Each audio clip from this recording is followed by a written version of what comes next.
So here's Waltzing Matilda in her coma state. Imagine you've got information contained within inside you. Now the way trees work is a network of root through the root system, as above so below, so broadcast through the air, broadcast rooted in earth. So physically, as much as anything else, when you turn a tree into timber, it is literally cut off from its communication system. If you take the story, and this is exactly what timber is, it is a store eye, because they are journalists. They are recording every moment wherever they are planted in feeling. So imagine you're bursting with this information, wanting to share it. So this is like a coma state. So by revealing the grain and revealing what is within the grain, which is shown as mind pictures and feeling, because that's how trees communicate. But if you go back in the story, say to the sort of Garden of Eden and Adam would be just mentally saying to the first tree, so let's take this one here. I'll play the part of Adam. So I would say to this tree, what's going on over the other side of that hill? Through the root system, works like the internet basically, and the information would come back. Many have, I've heard many people express a desire, if you're going to come back into this reality, you want to come back as a tree. Well, Matilda gives a very clear warning to humanity about that. Now, it's a young pear tree. When you look at a tree, you're looking at the success stories. These are like the ascended masters. In the tree kingdom, they've reached the going towards the light. This is like their ascension.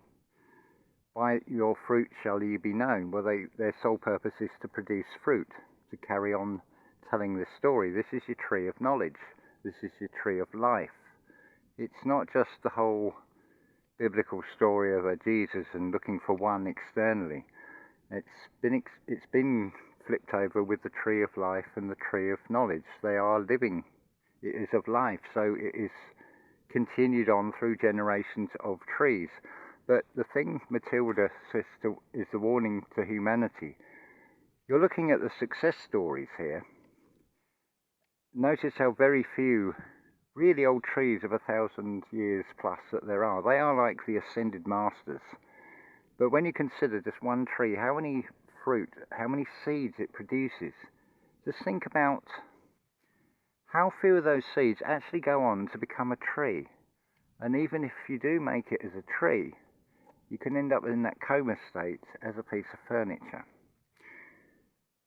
The versatility expressed in the material realm in its being recreated by man, because you are a co-creator, turning it into furniture or turning it into a complete building. It's a possible fate that a tree may have to go through, even if they make it to reach the maturity of a tree. Incidentally, driftwood is the equivalent of astral planing in the tree kingdom. So we're talking seeds really, because seeds will only grow if the conditions are right. So many of these potential trees are actually the equivalent of an NPC. They don't make it. But it's all a series of feedback loops. Now, this is another thing Matilda was very clear on, which is clear on a lot of things. One, you ask a question like, what is the shape of the earth? Well, look, she can only see, like this pear tree, I might as well ask that pear tree. It would just say, well, you'll have to ask one that's near the edge if you want to know the answer to that. I can only tell you what's around me.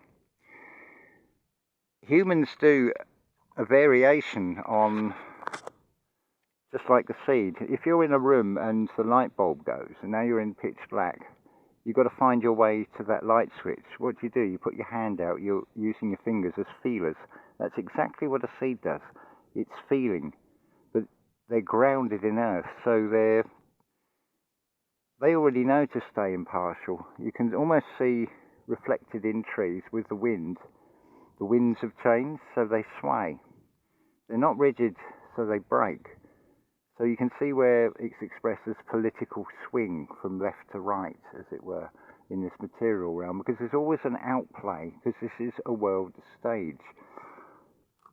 But what Matilda is saying is, as seedlings, because from a perspective, if they could see with physical eyes, we do seem to be above them. So we are like gods when you come around with a watering can and you're giving them life. It's all about the energy flow, and water is the life giver. And obviously the conditions have got to be right. The soil has got to be right for that seed to germinate. Same with a human. So there are such things as NPCs. It's just there is a seed inside each and every one, but whether it germinates, it's about the same ratio to trees. So it's not a criticism of anybody. It's just different stages of learning. It's also about learning unconditional love as much as anything else. It is learning about staying neutral, learning to not be judgmental, because this is a school as much as it is an art gallery. So then, from how you grow in this experience is to go on somewhere else. Now, Matilda couldn't say what the something else is, but suffice to say that trees are like the light sensors in the iris of the eye, which is basically what we're on. We're on the iris of a giant eye, which is part of something else. And it is all about reflection in the metaphysical. And everything is a reflection of you.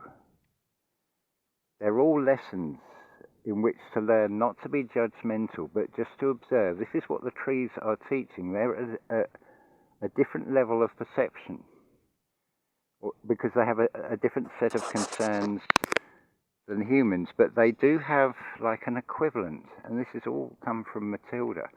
This is the tree of knowledge. It's expressed in all trees, but they are, bear in mind, they are the success stories, the seeds that did find the right conditions in which to germinate.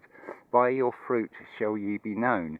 Their sole purpose is to produce fruit, to keep the tree of life going, because it is a store eye, it is a his store eye, it is a my store eye, it's a mystery, it's a history, it's documenting everything. These are your impartial journalists that are recording everything in feeling, because they don't have physical eyes. It is all done through feeling.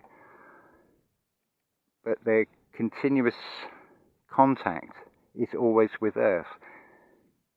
There is a reciprocal exchange. As man has fallen, as it were, into the lower conscious, and has therefore created problems to solve, with each succession of problem solving has been a disconnect from nature.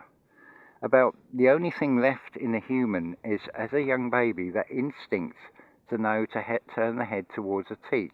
Now compare that with the animal kingdom, compare that with the plant kingdom. They instinctively know what to do and start growing. If we take a horse, it knows to stand up straight away. Nobody is teaching it. It's instinct. It's intuition. Humanity has lost this ability on the whole, but Matilda is proof that it is still there.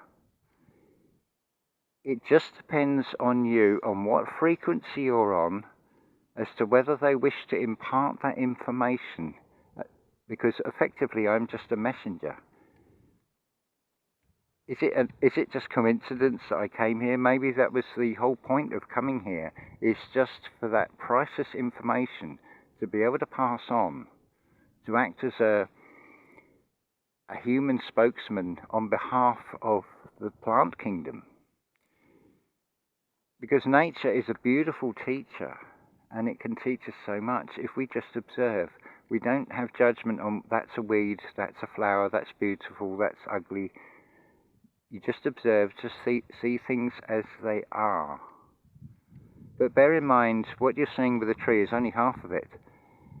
This is all by design. There has to be contrast. There has to be what you perceive as good and evil, so you can distinguish. Imagine if you look up at the night sky.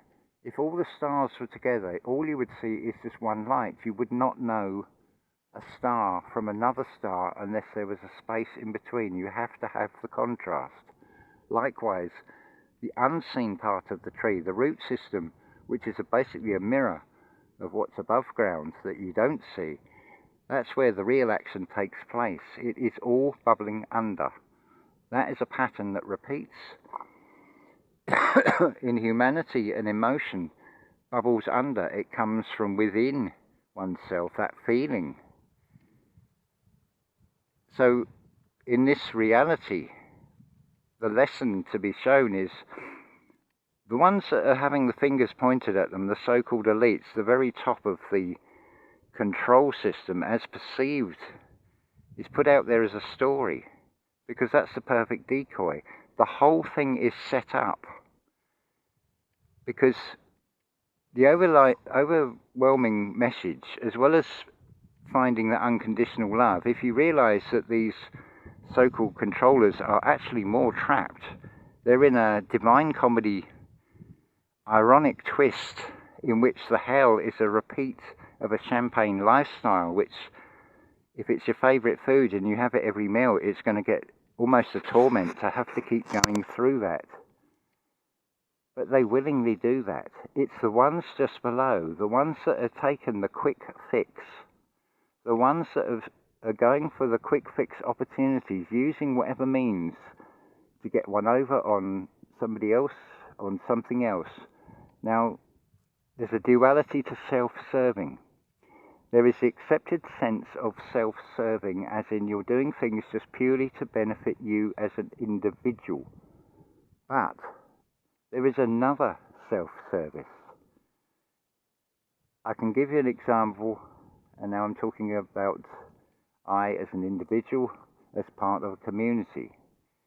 Anything that I do is self-serving, but it is as part of a community with a benevolent intention, because it comes with that realization that we are one and we are just reflections of each other that are put here for us to distinguish and see that everything is a reflection that you are creating. You have a natural green screen on which everything is projected.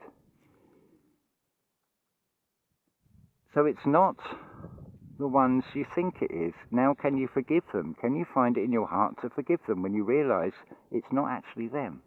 It is man that is doing it. It is the ones that are being opportunist and self-serving for the individual self, not with the intention and realization that they are part of one. Therefore, anything you do is ultimately self-serving, because you realize you are part of something greater than the individual avatar that you find yourself in this reality. Another weird inversion, if you look at the Nazi armband, on the left arm, the red with a white circle and the swastika, you've actually got the sun wheel within a white circle surrounded in red. Well, the red represents the avatar, the red-blooded parts, the physical body. The white is the light inside you, and right at the center of that is your own internal sun. But of course it's been twisted into something rather different. But mustn't be judgmental, because there is a lesson to be found, and there is value in everything when you look below the veneer, below the surface. Look deep within the grain of everything. That's a knot, but it's not what it appears to be, because it is actually heartwood. Actually, that's not. That's a nail. Ignore that. But for the illustration purpose, there's one there. It's a much harder wood. It's from which everything else generates, from the centre, from the heart. That's the overall message for humanity, for Matilda, is come from the heart. Do things from the heart. Because the trees know, they can read your energy, they read your vibration, they feel. Trees work on feel, and they pass the information on to each other. Nature's always one step ahead. That is one of the ways they can be one step ahead. Trees are receivers, they are capacitors, they are transmitters, they are holders of knowledge.